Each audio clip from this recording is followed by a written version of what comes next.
Just before our 15th wedding anniversary, my husband Ethan sat me down at the kitchen table. He looked serious, almost too calm, which immediately made my stomach twist. I thought he might have a surprise planned, maybe even something romantic. But instead, he said the words that would change everything: "I want a divorce." For a moment, I couldn't breathe. I stared at him, hoping I had misheard, but the expression on his face told me I hadn't. I asked him why, trying to keep my voice steady. He didn't say much, just that things had changed between us, that he wasn't happy, and that he didn't want to keep living a lie. I asked if there was someone else, and after a few seconds of silence, he nodded.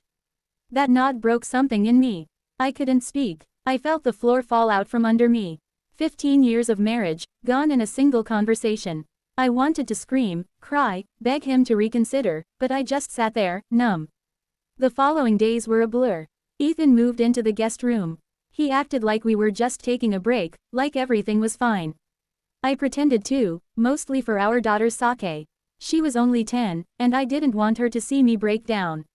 But late at night, when the house was quiet, I would sit on the bathroom floor and cry until I couldn't anymore. One evening, I picked up his phone, something I'd never done before, and saw pictures of them together. They looked so happy, laughing like they were in some perfect dream. She was younger than me, beautiful in a fresh, effortless way. I stared at the photos until my hands started shaking. He had built an entire world with someone else while I was here, holding our family together. Eventually, Ethan told our daughter he was moving out. She cried, clinging to him, asking why. He told her it wasn't her fault, that he still loved her, and that he would see her often. I watched them hug, and my heart shattered all over again. After he left, the silence in the house was deafening. Every corner reminded me of him, his laugh in the kitchen, his books by the bed, the smell of his cologne on the pillow. I didn't know how to be alone. I didn't know how to exist in this new version of life he had forced on me. But I had to keep going. I had to wake up every day and show up for our daughter. I had to smile when I dropped her at school, even though I felt like collapsing. I started seeing a therapist, someone to help me untangle the mess in my mind. I began journaling, trying to find my voice again. I didn't want to be the woman who was left behind, forgotten. I wanted to be someone new, someone stronger. I started walking in the mornings, letting the cold air fill my lungs and clear my thoughts. I slowly began to remember who I was before Ethan, before the marriage, before I gave up pieces of myself for someone who didn't stay. Every day was a small fight, to get out of bed, to smile, to breathe. But little by little, I began to win those fights. I started cooking again, not because I had to, but because I wanted to. I played music in the kitchen, danced with my daughter, and laughed again. Real laughter. It wasn't every day, but it came in moments, and that was enough for now. I didn't know what the future looked like, but I knew I wasn't done. Not yet. My story wasn't over just because Ethan walked out. In fact, maybe it was only just beginning. A few months after Ethan moved out, the papers arrived. Divorce papers. Holding them in my hands made everything real, like this nightmare was no longer just emotional, it was legal, permanent. I sat on the couch staring at them for hours. Signing those papers felt like I was erasing everything we had built together, our wedding day, the birth of our daughter, the countless memories tucked into photo albums and corners of our home. I cried, not because I wanted him back, but because it still hurt to let go. It was the final confirmation that the life I thought I had was truly over. But eventually, with trembling fingers, I signed them. Not because I was ready, but because I had to be. I needed to move forward, even if I didn't know where that road would lead. Around this time, I started noticing small changes in myself. I wasn't just surviving anymore, I was slowly starting to heal. I found a job at a local community center, working with children. Being around their laughter and energy filled a part of me that had gone quiet. I made new friends, women who had been through heartbreak too, who understood the pain of betrayal. We shared stories over coffee, laughed over silly things, and sometimes cried without needing to explain why. It felt good not to be alone. One of them even convinced me to take a pottery class. I was terrible at it, but shaping something with my hands felt therapeutic, like I was slowly piecing myself back together. Meanwhile, Ethan tried to keep things civil. He picked up our daughter every other weekend, took her to the zoo or to movies, sometimes even brought her back with a new toy or story. He acted like he was still part of our lives, but I knew better. I watched from the window when he arrived, his new car, his new clothes, and once, I saw her sitting in the passenger seat. The woman he left me for. I didn't go outside. I just stood there, hidden behind the curtain, my heart pounding with rage and sadness. I hated how she had taken my place so easily, how my daughter was now getting used to seeing them together. But I never said anything. I didn't want to poison my child with bitterness. I just kept breathing and reminded myself that healing didn't mean forgetting, it meant choosing peace over pain. One night, my daughter came to me with a drawing. It was of our family, me, her, and Ethan, but what caught me off guard was that the woman was missing. It was just us three, smiling under a bright sun. I asked her gently why she didn't draw the other lady, and she shrugged and said, "She's not family." That one sentence wrapped around my heart like a warm blanket. I knew then that no matter what changed, I would always be the constant in her life. Her safe place. And that gave me strength I didn't know I still had. Weeks turned into months, and life began to settle into a new rhythm. There were still moments when grief crept in, unexpected and sharp, an old song, a familiar scent, a memory triggered by a photo buried in a drawer. But there were also moments of unexpected joy. My daughter got a part in her school play, and I beamed from the front row, cheering her on like my heart had never been broken. I hosted a small dinner for friends and laughed until my cheeks hurt. I even looked in the mirror one morning and thought, "You're going to be okay." And for the first time, I believed it. One day, almost a year after the divorce, I saw Ethan at the grocery store. I was in the cereal aisle, holding a box of my daughter's favorite brand, when I heard his voice behind me. I turned, and there he was, looking a little older, a little worn down. He smiled awkwardly, and I gave him a polite nod. We chatted briefly, small talk about our daughter, how school was going, nothing too personal. But there was something in his eyes, a flicker of regret maybe, or guilt. I didn't ask. I didn't want to know. After a few minutes, he said he had to go, and as he walked away, I realized my hands weren't shaking. My heart wasn't racing. I didn't feel anger or heartbreak. I just felt calm. And that was new. That was progress. Later that week, I found an old box in the attic. It was filled with letters Ethan had written me back when we were dating. I sat on the floor, reading each one slowly, letting the memories wash over me like waves. Some made me smile, some brought tears, but by the end, I carefully placed them back in the box and tied the lid shut. Those words belonged to a different time, a different version of us. They were a part of my story, but they didn't define who I was anymore. I was no longer the woman waiting for love to last forever. I was someone who had lived through its end and survived. At school pickup the next day, my daughter ran to me, her backpack bouncing behind her. She hugged me tight and told me she had made a new friend. I watched her chatter away in the back seat, her smile wide and carefree, and I realized that while my world had been turned upside down, hers was still full of light. I had managed to keep her heart safe through the storm. That was enough to make me feel proud. That was enough to keep going. Soon after, I decided to repaint the living room. Something about changing the colors made the space feel fresh, like a new beginning. I picked soft tones, warm cream, dusty rose, a hint of gold in the curtains. It no longer felt like our old home. It felt like mine. Every brush stroke felt like a declaration. I am reclaiming this space, this life. I even rearranged the furniture, moved the photos, and added new plants by the windows.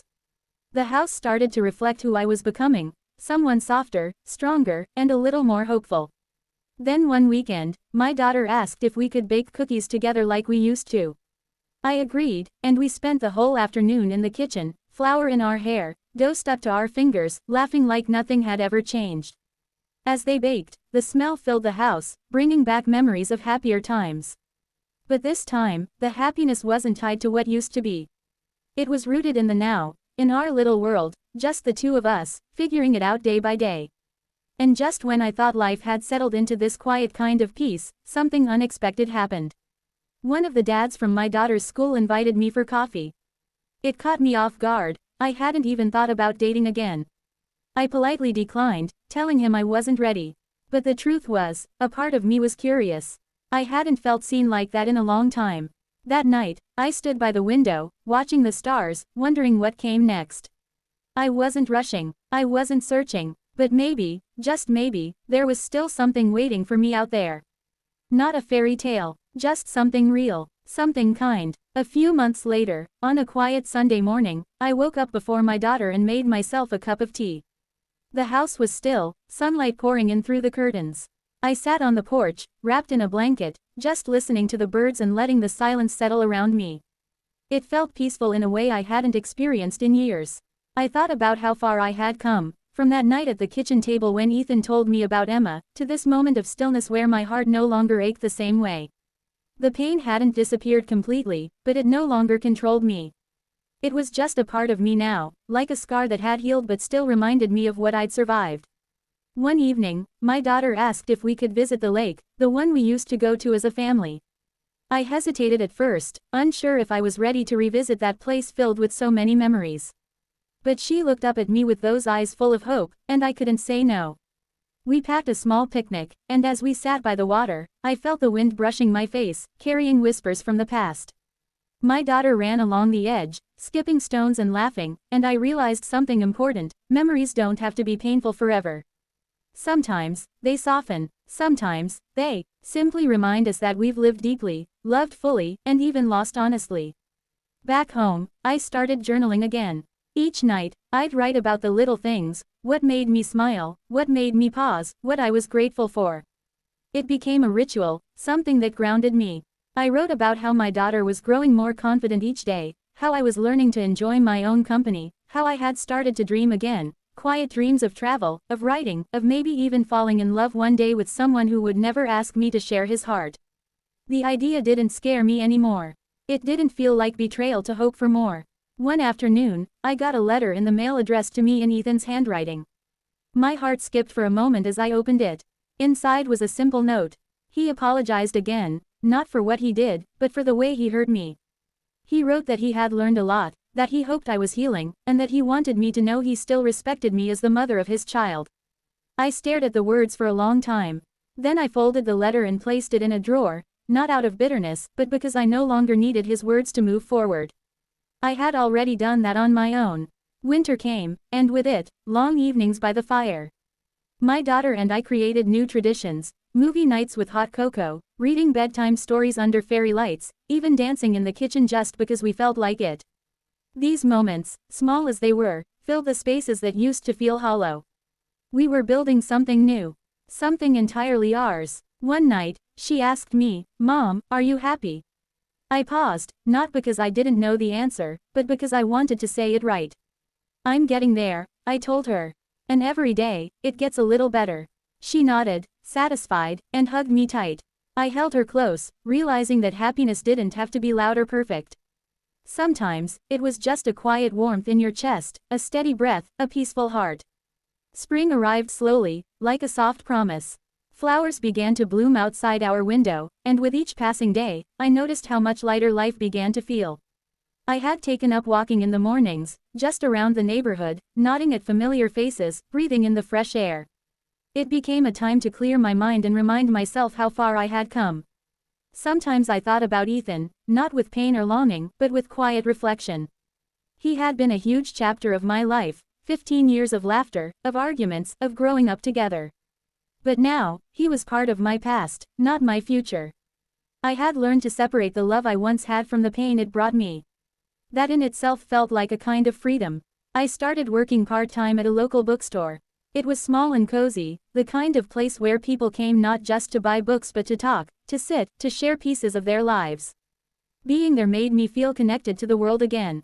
I found joy in helping someone find the right story, in arranging new arrivals, in sipping coffee behind the counter while it rained outside. It was simple, honest work, and it gave me a sense of purpose I hadn't felt in a long time. I even started recommending books that had helped me heal, stories of strong women, of heartbreak and recovery, of starting over. Without realizing it, I was giving others what I had once needed. Occasionally, people would ask if I was married, and I'd smile and say, I was, without feeling the sting that used to come with those words. My identity was no longer wrapped around being Ethan's wife. I was me again, just Laura, and that was enough. My daughter flourished, too. She started drawing more, expressing herself in color and shape. Her teachers said she was thoughtful, kind, and brave. I knew those qualities weren't just natural, they were born out of everything we had been through together. I was proud of her. I was proud of us. One evening, while walking home from the bookstore, I passed by a small cafe with music drifting out the open door. A man stepped outside and smiled politely as we made brief eye contact. He looked familiar, though I couldn't place him. He nodded and said, "Nice night, isn't it?" I nodded back, not thinking much of it. But as I continued walking, I caught myself smiling. It wasn't about him. It was about how natural it felt to be acknowledged, to be seen, not as a broken woman, not as someone recovering from betrayal, but just as a person in the world, moving forward. That night, I sat by my window, tea in hand, and watched the stars. I thought about how life never really goes as planned. I never imagined I'd be starting over in my late 30s, a single mom, rebuilding my sense of self piece by piece. But I also never imagined I'd feel this strong again. I had cried rivers. I had doubted myself. But in the end, I had survived. No, more than that, I had grown. I was no longer afraid of what tomorrow might bring, because I had faced the worst and still found a way to rise. A few weeks later, I got a letter in the mail. Not an email, not a text, an actual handwritten letter. The envelope had Ethan's handwriting on it. My heart skipped a beat when I saw it, the way it always did when something unexpected from him came my way. I stared at it for a while before opening it, unsure if I even wanted to know what was inside. But eventually, I slid my finger beneath the seal and unfolded the paper. His words were careful. He apologized, not just for what he did, but for who he became. He wrote that he had been selfish, blind to the love I gave, and too weak to face the truth. He said he saw now how deeply he had hurt me and our daughter, and how much damage he'd caused to something that once meant everything to him. He didn't ask for forgiveness, just understanding. And he thanked me, for the years I had stood by him, for the love I had poured into our life, and for raising our daughter with grace even after everything fell apart. I read the letter twice, then folded it and placed it in a drawer. It didn't undo what he had done, but it brought a strange kind of peace. Maybe people can't always fix what they break, but at least he had acknowledged it. I didn't need him to come back, or to make it up to me. I just needed closure. And in that moment, I felt like I had it. That weekend, I took my daughter to the park. She ran ahead of me, her laughter filling the air, her hair flying in the wind. I sat on a bench, watching her, my heart full. For the first time in a long time, I wasn't waiting for something to go wrong. I wasn't caught up in what was or what could have been. I was simply there, present in that moment, and it felt beautiful. Later that evening, we baked cookies together. She got flour everywhere, and we ended up giggling like kids. She looked up at me and said, "Mom, you're happy again." It caught me off guard. I hadn't said anything about it to her, but she had noticed. I smiled and nodded. "Yeah, I think I am." And it was the truth. Healing doesn't happen all at once. It creeps in slowly, with quiet moments like those. With the sound of your child laughing, with letters that bring a touch of peace, with mornings that start to feel exciting again. I had thought love was the thing that defined me, but I realized now that it was strength. It was the way I kept going when it hurt. It was how I learned to smile again after being shattered. I didn't need Ethan to come back. I didn't need anyone to rescue me. I had rescued myself. Months passed, and life settled into a new rhythm. It wasn't perfect, but it was real, and it was mine. I had stopped checking Ethan's social media, stopped wondering what he was doing or if he missed me. I realized I didn't need to carry the weight of his choices anymore. What he did was on him. What I chose to do now, that was mine. I focused on myself in ways I never had before. I started painting again, something I hadn't done since college. At first, the colors came out messy, unsure, but as time went on, I could see something forming on the canvas that felt like me, raw, layered, and alive. I even signed up for a weekend retreat at a nearby lake, just to be alone with my thoughts and the silence. It was strange at first, being by myself, but also healing. I didn't feel lonely. I felt free. One afternoon, while walking through a local market, I bumped into an old friend I hadn't seen in years. Adam. We'd gone to high school together, shared a few classes, even partnered on a science project once. He was always the kind of person who made others feel seen, even in a crowd. We ended up having coffee that day, talking for hours like no time had passed. There was no pressure, no expectation, just comfort. Something I hadn't felt in a long time. We began meeting occasionally, just as friends. He never asked questions about Ethan, never pushed me to talk about the past. He talked about books he'd read, music he was into, and funny things his dog did. I found myself smiling in ways that didn't feel forced. I laughed more than I had in years. Being around him reminded me that not every connection has to be complicated or painful. Sometimes it can just be easy, like breathing. One evening, as we sat on a bench overlooking the river, he looked over at me and said, "You know, you have this light about you. Like someone who's been through fire but still chooses to shine." I didn't know what to say. No one had seen me that clearly in a long time. I just looked at the water and whispered, "It took a while to find it again." He nodded like he understood. That night, as I drove home, I realized something important. I had spent so much time thinking I was broken beyond repair, that no one would ever love me the same again. But I had been wrong. Because love wasn't just about someone else choosing me, it was about me choosing myself, every single day. And now, for the first time in a long while, I didn't feel like a woman who had been left behind. I felt like a woman who had finally returned to herself. As winter turned to spring, I noticed how different the world looked through this new version of myself. I paid attention to small things, the smell of rain on the pavement, the way sunlight filtered through the curtains in the morning, the comfort of my own company. I had always been so consumed by being someone's wife, someone's support system, that I had forgotten what it felt like to simply be me. And now, I cherished that more than anything. Adam and I continued to spend time together. We went for walks in the park, explored bookstores tucked into quiet corners of the city, and sometimes just sat in silence, both of us reading our own books, side by side. It never felt like we had to fill the silence. He never made me feel like I needed to be more or less than I was. With him, there was no pretending. One night, over dinner, he asked gently, "Do you think you'll ever be able to trust someone again?" Truly trust. I paused for a long time. The word, trust, felt heavy, still wrapped in the bruises Ethan had left behind. But I didn't want to live in fear. I didn't want the past to define the way I moved through the future. So I answered honestly, "I think I'm learning. Slowly. It's not perfect, but I want to." He smiled, not pushing, just accepting. That was the thing about Adam, he never asked me to rush or to fix anything, he just let me be. And that patience slowly began to rebuild something inside me. Meanwhile, Ethan reached out again. His message was long, apologetic, full of what-ifs and could-haves. He told me he'd ended things with Madison, that he'd made a terrible mistake, and that he missed the life we had. He wanted to talk, even asked if I'd consider giving him another chance.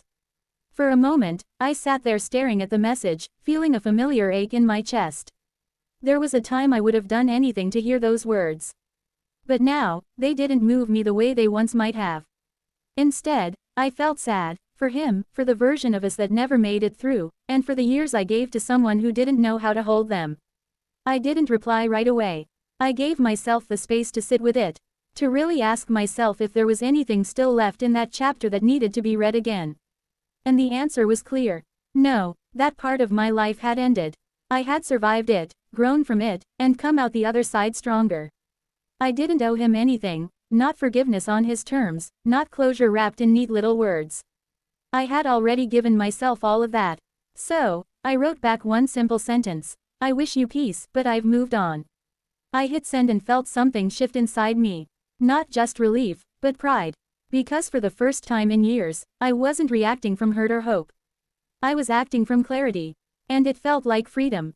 As the days turned into weeks, I started noticing a change in myself that went deeper than just healing. I was beginning to fall in love with my life again. Not with anyone else's version of it, not as someone's partner, not in service of anyone else's dreams. Just mine. I began doing things I had once set aside, painting, journaling, trying out new recipes, dancing barefoot in the living room when no one was watching. I had rediscovered the joy and simplicity, in the quiet spaces of the day that once felt empty, but now felt full of meaning. Adam and I continued seeing each other, but it was never with pressure or urgency. He respected the space I needed and never tried to define what we had. That, in itself, was a kind of love I had never known, one that allowed me to breathe, to choose, to grow. I found myself smiling more easily, laughing without guilt, trusting my instincts again. And slowly, my heart, once shattered into too many pieces to count, began to feel whole again. One evening, as we sat on my back porch under a soft pink sky, Adam handed me a small notebook. I looked at him, confused, and he said gently, "These are the poems you told me about. I found them all over the years, on your blog, in old archives, even some you posted anonymously. I opened it, and there they were, my words, written long ago, raw and tender and filled with pieces of the woman I had once been. I felt tears sting my eyes as I read them, realizing he had seen me, even before I fully saw myself. How did you find them? I whispered, overwhelmed. I wanted to understand your heart, he replied softly, so I looked for your voice. It was the most intimate thing anyone had ever done for me. That night, I didn't say anything dramatic. I didn't confess anything grand. But when I leaned my head on his shoulder, it was with a comfort I hadn't allowed myself to feel in a very long time. I didn't know exactly what the future held, or if we'd ever define what we were. But I knew I was safe. I knew I was home. Not because of Adam, not because of any man, but because I had finally come back to myself. A week later, I received a letter in the mail. Not an email or a text, but a handwritten letter in Ethan's familiar cursive. I almost didn't open it, but curiosity got the better of me. Inside, he wrote about regret, not just over losing me, but over who he had become. He confessed he had started therapy, that he was beginning to understand his patterns, and that he didn't expect me to forgive him. He just wanted me to know he was trying to become a better person. And for the first time, I believed him. But it didn't change anything. I felt no pull to reconnect, no temptation to revisit old memories. Instead, I felt something unexpected, peace. Because knowing he was on his own path now, facing his own demons, meant I didn't have to carry that weight anymore. It wasn't mine to bear. I folded the letter neatly and tucked it into a drawer, not as a keepsake, but as a reminder of how far I'd come. A reminder that even the people who break us can change, and sometimes healing happens on both sides, even if separately. That night, I lit a candle, poured a glass of wine, and played an old song I used to love. And I danced, alone, joyfully, fully, not for anyone else, but for me. Because I had survived, because I had rebuilt, because I was still here. And that was enough. Spring arrived quietly, the way healing often does, not with fanfare, but with gentle signs. The cherry blossoms in my yard bloomed in soft pinks and whites, and I found myself waking up without the weight in my chest that had been there for so long. I started sleeping with the windows open again, letting the breeze carry away what was left of the past. One morning, I walked through the local art fair, something I used to do every year before life got too heavy. I stopped by a booth that displayed abstract paintings, full of emotion and movement. The artist, a woman probably in her 60s, smiled at me as I admired one of the pieces. It was bold and chaotic, but strangely beautiful. I told her I used to paint, once. She simply said, then paint again. That night, I pulled out my old supplies from the attic, brushes stiff with time, paint tubes half dried, canvases yellowed at the edges. I didn't know what I was going to create, but I knew I had to start. And when I touched that brush to the canvas, it was like touching a forgotten part of myself. The colors poured out of me, messy and unapologetic. I wasn't painting to impress anyone. I was painting to remember who I was before the world told me who I should be. Adam continued to be part of my life, though we kept it simple. We went on long drives, shared meals, and talked about everything and nothing. There were no declarations, no expectations, just presence. And it was enough. He once said to me, "You don't owe me forever. You only owe yourself the truth."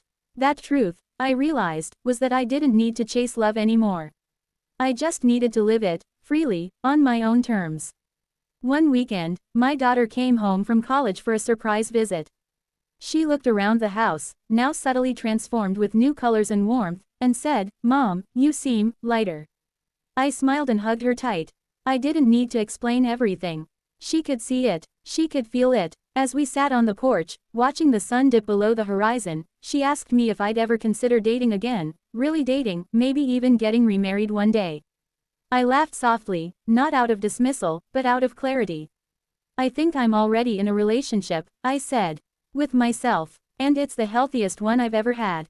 She grinned. "That's the kind of love I want too." That moment, sitting beside my daughter, heart open, past behind me, future wide and unknown, was the real victory. Not revenge, not proving a point, but living, fully and bravely, in the aftermath of betrayal. Not as someone broken, but as someone reborn. Years later, people would occasionally ask me what really happened with Ethan. I never gave the full story.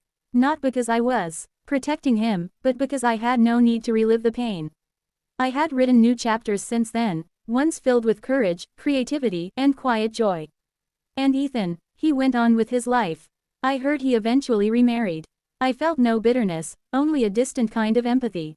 We were both different people now, shaped by the consequences of choices we couldn't undo.